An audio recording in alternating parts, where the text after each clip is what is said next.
Hi, everyone. Welcome to this week's webinar, webinar 37. Today we'll be covering customer engagement and how that can help build loyalty within your own company or for your brand. Just kind of as a summary of last week, we did talk specifically about strategic partnerships for accelerating your print-on-demand business. And with that one, we kind of covered kind of the multitude and multifaceted strategies and partnerships you could create with other vendors, other artists, other manufacturers, vendors, um, events, and things of the sort. Uh, that one was last week's video, and that's also on our YouTube channel. If you're interested in that video, we'll have it there. But for now, we can get into this one.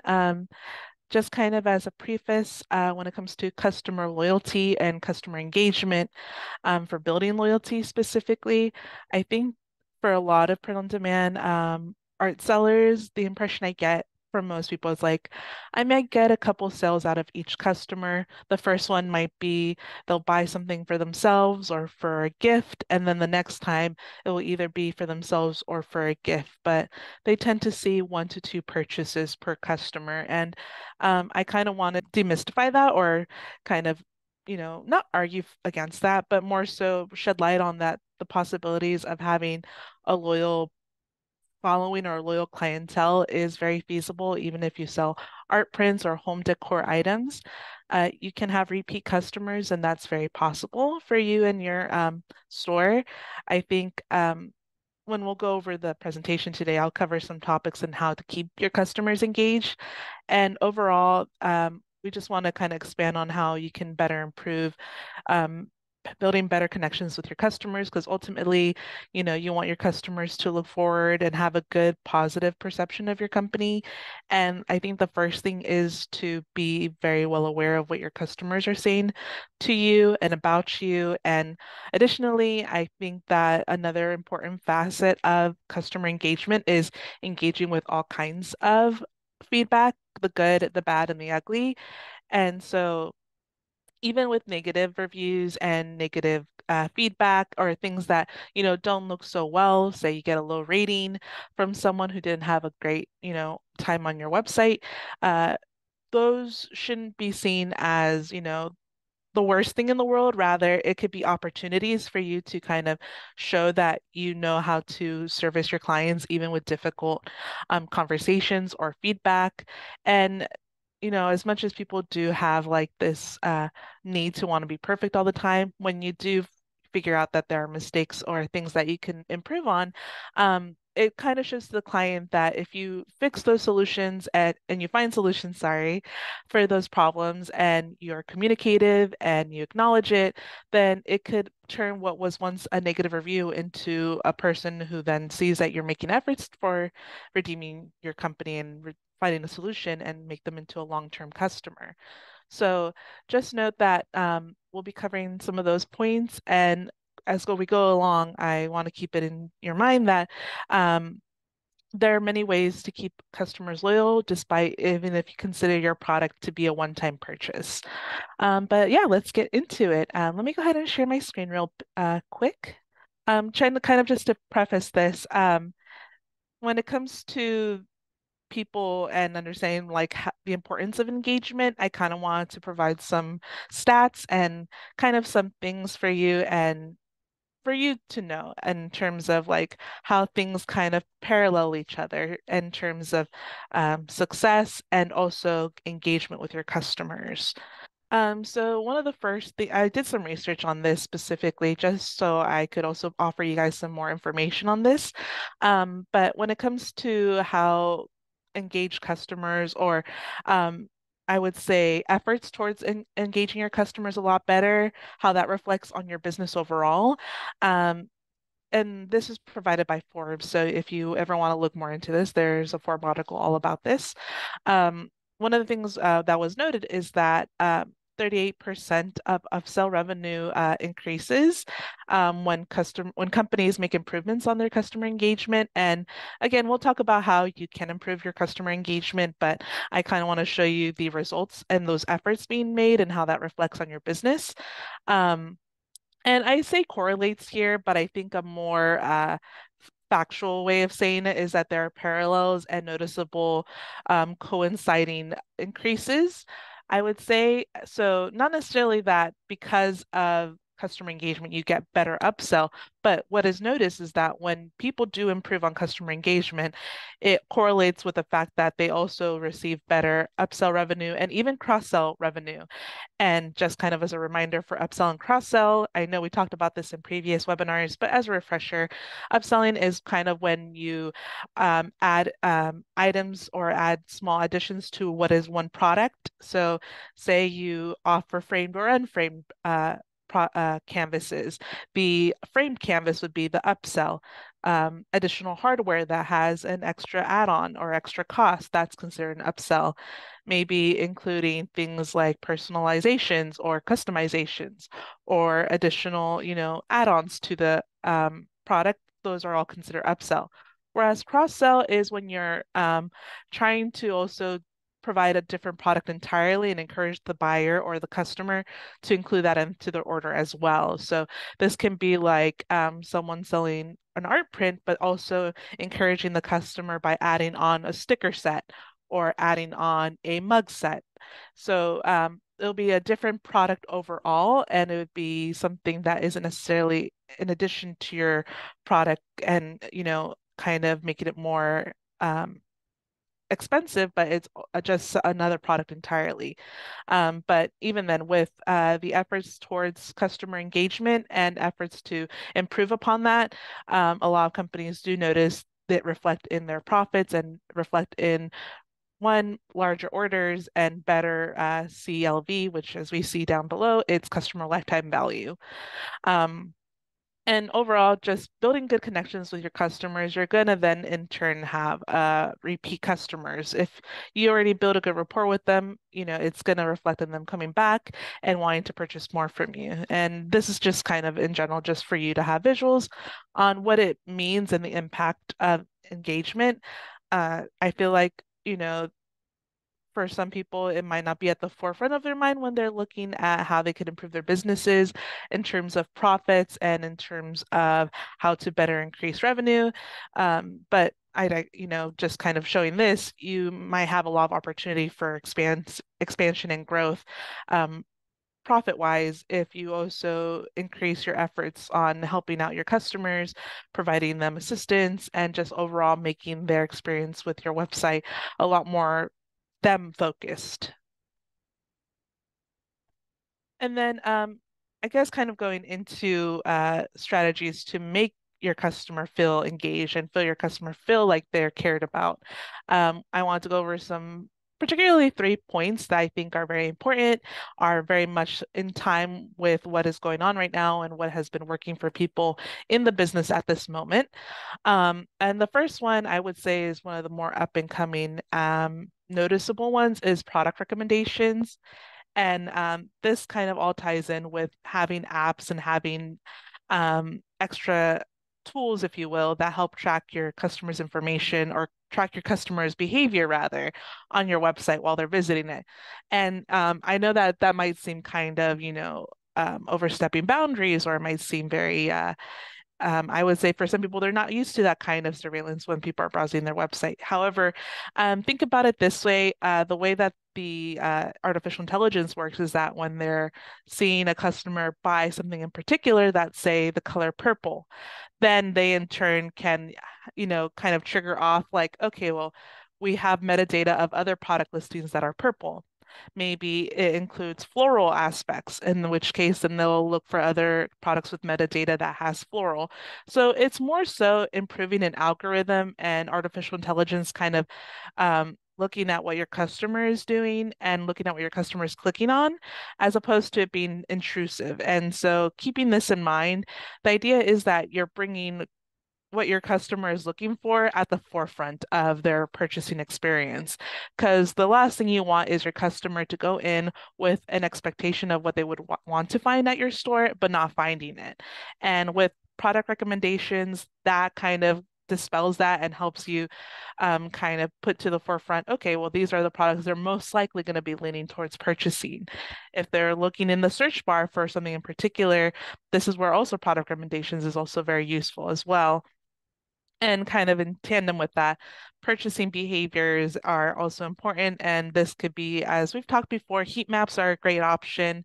And also looking at, where they're from, it's grabbing their IP addresses. It's not necessarily knowing exactly where they are, but looking at the regions that they are from. So if you notice a high multitude of people coming in from the US, and then from what part of the US? Is it from the Pacific Northwest? Is it from the East Coast? Is it from the Midwest? From there, you can always gauge and further customize your store to cater to those people, and thus in turn your products as well. That way, your customers have a more effective time on your website because then it's catered more towards them. Additionally, with that, another item that I think is really useful and something to worth considering is personalized emails. This could be personalized subject lines or even the email content itself. And there are two types of emails I would like to think about when it comes to this. Of course, there are the emails that are kind of automatically sent off by triggers or by actions within your website that you build up. And then there's other emails that you create that you manually kind of type out. You kind of put effort towards like a sales event or efforts towards a new product lineup. Those are one thing. And then the other one, as I mentioned before, are usually triggered by, say, they're on their fifth purchase, then maybe they get something in return for that, or they left something in their cart, or they were looking for something in particular, but never went through with the purchase. And so the website will then trigger and send an email with another product listing or a catalog of products that might be of interest for them. So the idea is that these emails are very catered towards them and offer solutions that they might have had questions about or might not have 100% figured out with while they were on your website. And of course, then the other email type where it's when we're doing campaigns or there's going to be a sale, then even as simple as saying hi, customer name is important because it lets them know that you care and that it gives that sense of touch of like, okay, they're just not, shouting this out to a customer. This is something for me. And it might not seem as obvious, but it's kind of one of those things that's kind of, I would say, subconsciously verified for them that, you care about the customer and you kind of know their name and all that. But just keep that in mind when thinking about one, your marketing assets being sent out, and two, what's on your website that is helping your customers stay engaged overall. And then, of course, I added a little tip there just for your reference that when it comes to tracking tools that'll help you with your customer demographic preferences, behavior, and pain points even. Just make sure you're complying with the local privacy laws and regulations. And usually, for the most part, you are golden if you offer them, if you let them know, one, and two, you have an opt-out. Option. And so, at least for example, for here in California, it is required by law to let people know that their cookies are being, saved from the website and that whatever they're browsing in that website will be tracked, but then there are options to kind of customize that or opt out of the cookies altogether. So keep that in mind. I know that for other states and even other countries, it's going to vary, but overall, tracking tools are new and are developing, but they are also really useful for your website. So yeah, moving on to the next point, I think that another way to build engagement for, you know, helping with your business and building up great relationships with your customers is implementing loyalty programs. And this part in particular I thought was really interesting because I did some research myself and I kind of was also looking at how me as a consumer kind of navigates the space in terms of loyalty programs. And this is speaking as someone who likes to save, right? And I'm sure a lot of people do like to save as well. But what I think is a major takeaway is that you want to make sure that your points or loyalty system, rather, is compatible with your customer. For example, as I mentioned here, QR codes may be effective for younger customers or customers who are really well, aware of how their phone works and things like that. But say you have an older customer base, they might prefer to just type in a code. or type in a coupon code, or maybe just click an email and be automatically have the coupon applied.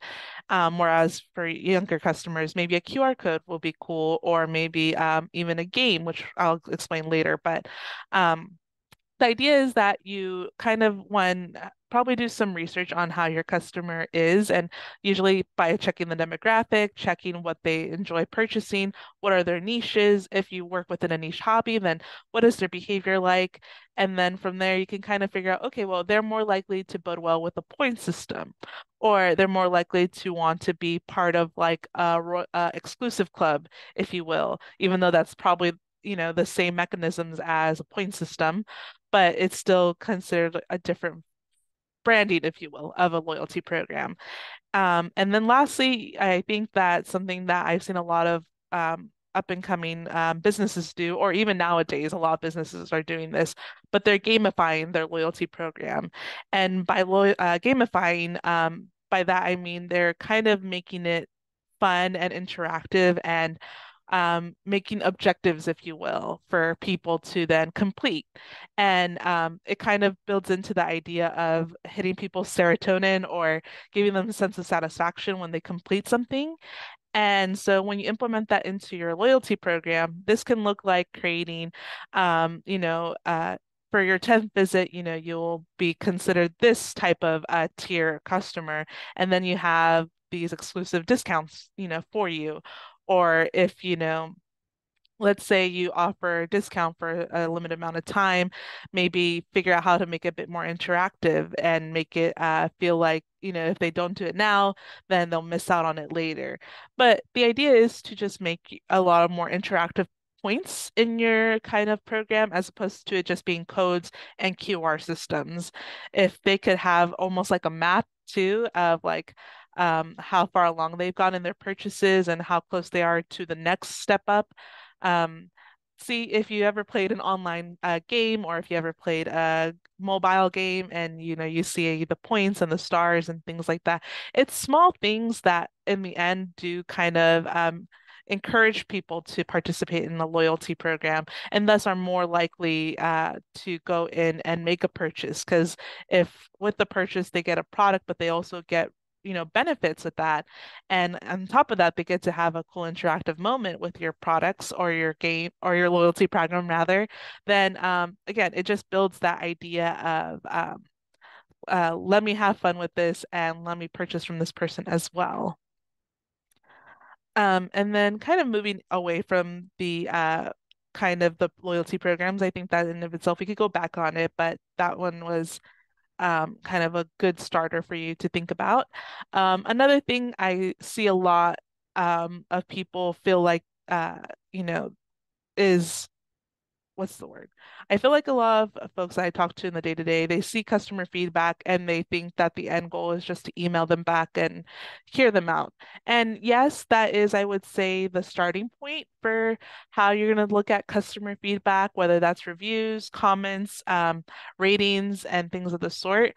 It's important to first, one, capture different types of feedback. For the most part, as you probably guys know, people don't tend to leave reviews unless it's a very extreme case, whether they really liked your product or they really didn't, or they had a really um, interesting experience with your store or your website or your products. And so what we're trying to do is grab feedback from all across the board, from people who had a great experience, from people who had a more neutral experience, to people who feel like there's some things that could be improved.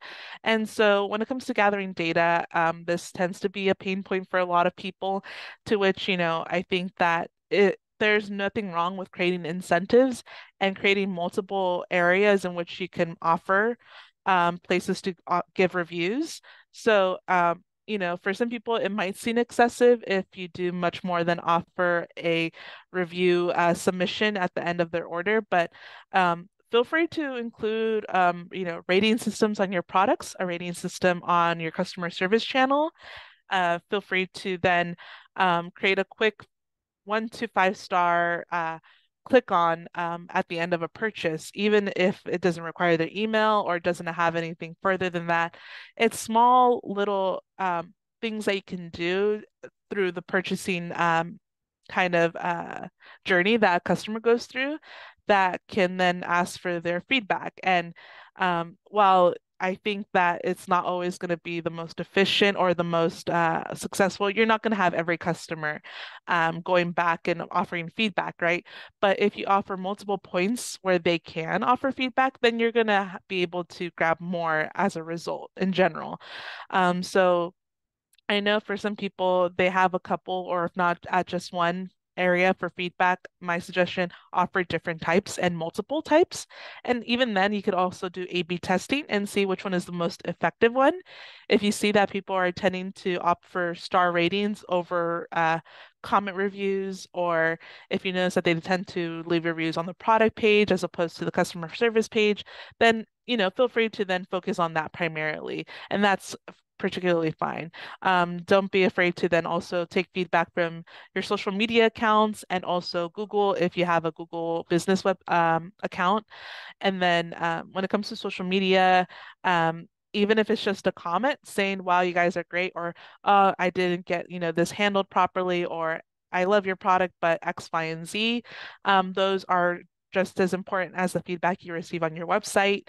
And here I offered kind of a way you can gather all your information and have it effectively showcased of how the feedback is, where it's from whom, when, and then, and most importantly, did you respond yes, no, and also have you resolved that issue for future customers?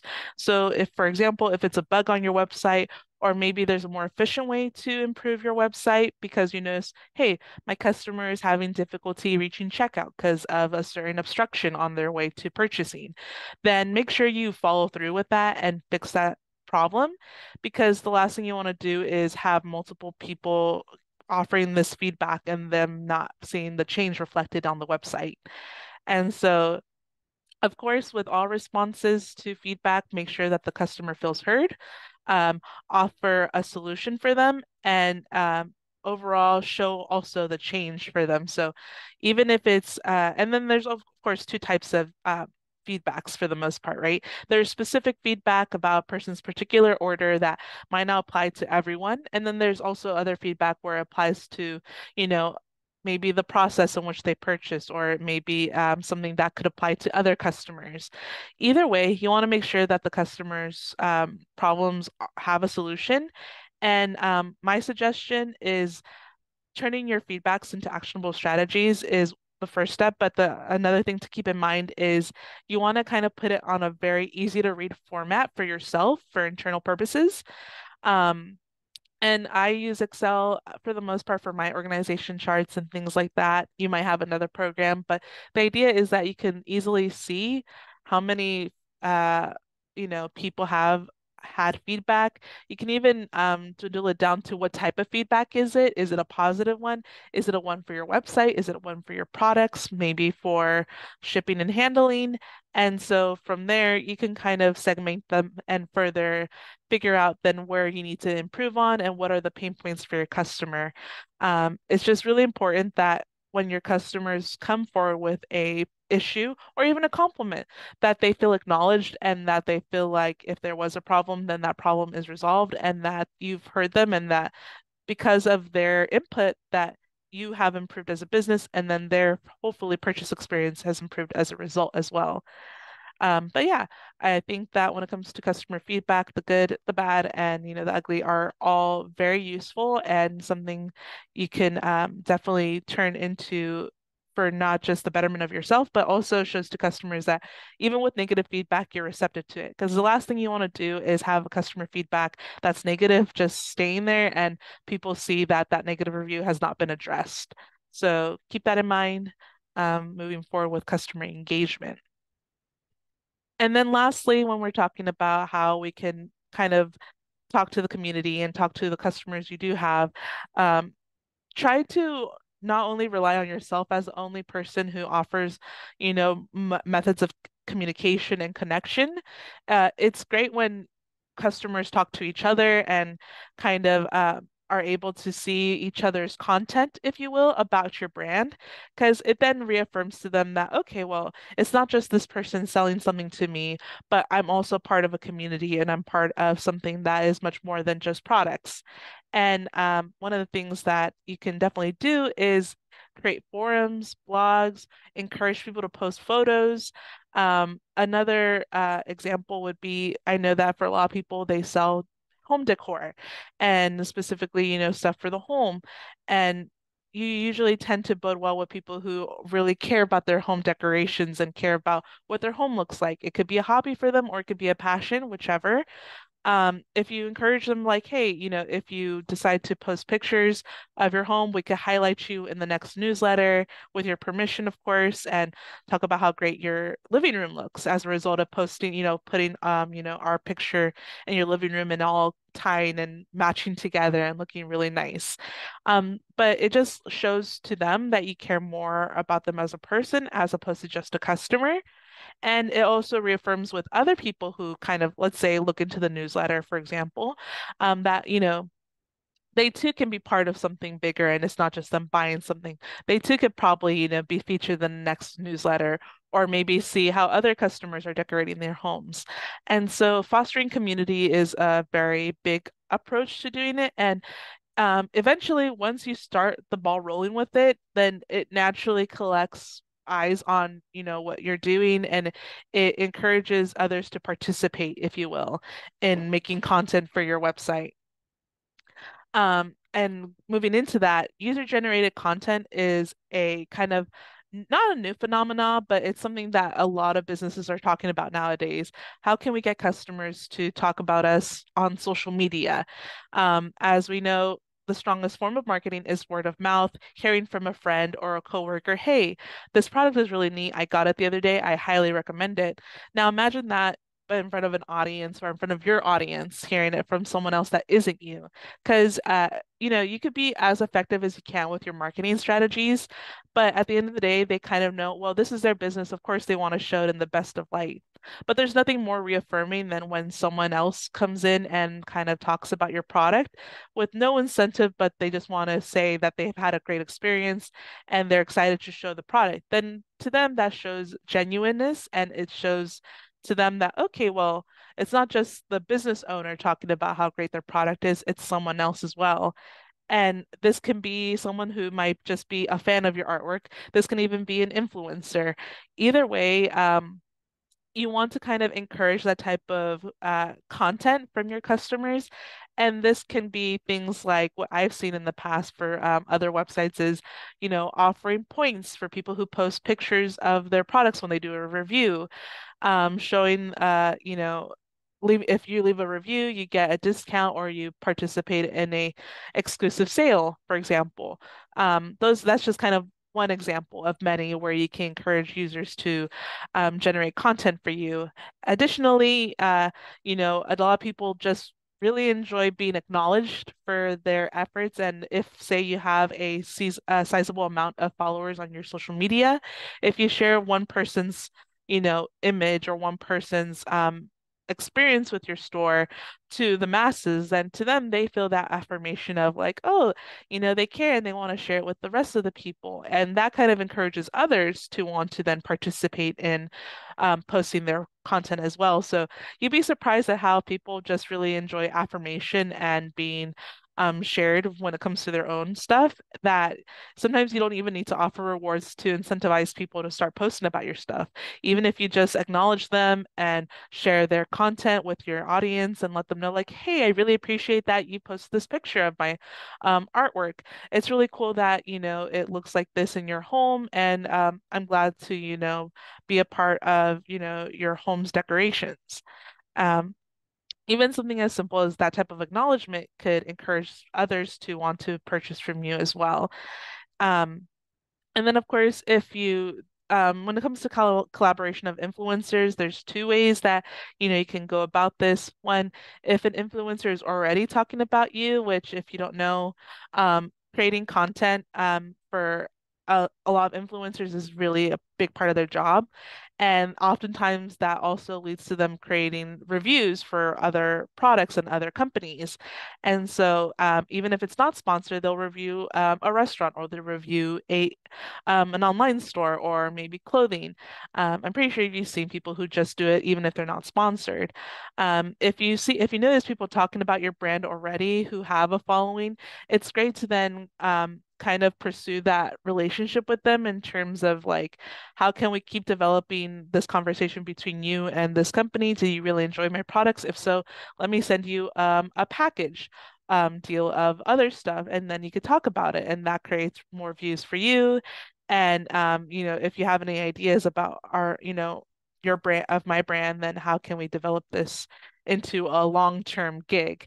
And then, of course, you could also reach out to influencers who might not have interacted with your products before, but you feel like they'll very much align with what you have provided or what your brand is. If their lifestyle meshes well with your brand, then it's worth talking to them and seeing if you could start a relationship with them, and see how you can go from there and developing marketing campaigns and things of that sort. All right. Sorry about that. So kind of before I conclude the webinar, the last thing I kind of wanted to discuss was, um, and this is something I kind of had a conversation with my friend about, but it's the collectability of products and how you can in turn turn what is just, a one-time purchase into what people might feel is the need to collect.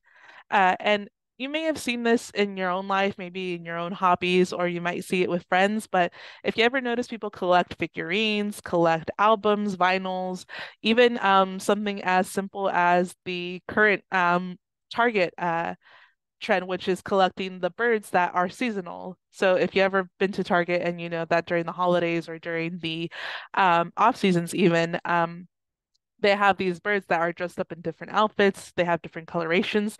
They even have names. And people will buy one, or you have other people who buy every single one. And that's because they really enjoy the idea of having an assortment or having a collection of a product that looks good together. And I don't think it's all that extreme to want to do that with artwork either. If people are already doing that with vinyls, say I think right now Taylor Swift is doing it with her vinyl. She's offering different forms of the same album. Why can't we as artists and print-on-demand sellers do that as well? So let's say you do animal art, or let's say you do types of florals. You could do variations of a similar artwork or of one artwork and kind of say, well, here's the winter version, here's the summer version. Um, and then keeping in mind, then does this collection look good together? Is someone gonna likely want to have this displayed on their walls? And you know, of course, it can't apply to all products of art prints. It can't apply to large panoramics, but you could definitely do it for smaller or medium-sized art prints or posters, where you offer variations in terms of either seasonality, theme, holidays, or even just colors and things of that sort. And so I think that one of the ways you can definitely build customer engagement and loyalty is offering collectability or collectible items on your store. And our prints are one great place to start. And again, it's going to turn what is considered a one-time purchase into someone who might want to go into your store multiple times to see what the next thing to collect is. Um, but yeah, that's just something I wanted to discuss and last. But of course, it really does depend on your audience at the end of the day, how you want to go about engaging with your customers. Um, I think that kind of taking away from this, remember that you can have a loyal clientele, and any efforts you make towards that will help improve the business overall.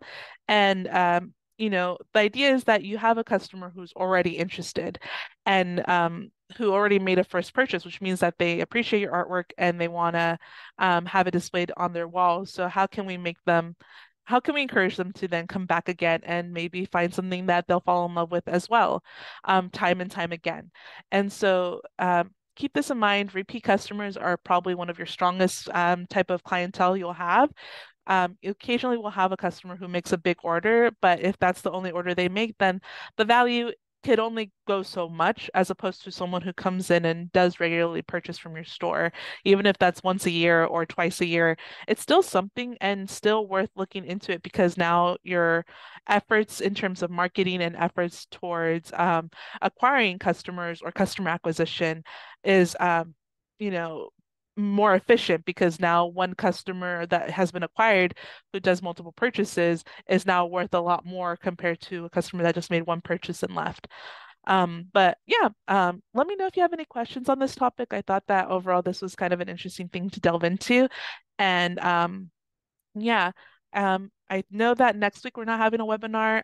We are almost done with the season, which is great, but I think we will be here next week with another webinar, and then from there on, we will also have this video uploaded onto YouTube. And then, of course, if there are any other topics you guys want to see covered by us, we have our YouTube channel that has so far now, I guess, 37 webinars.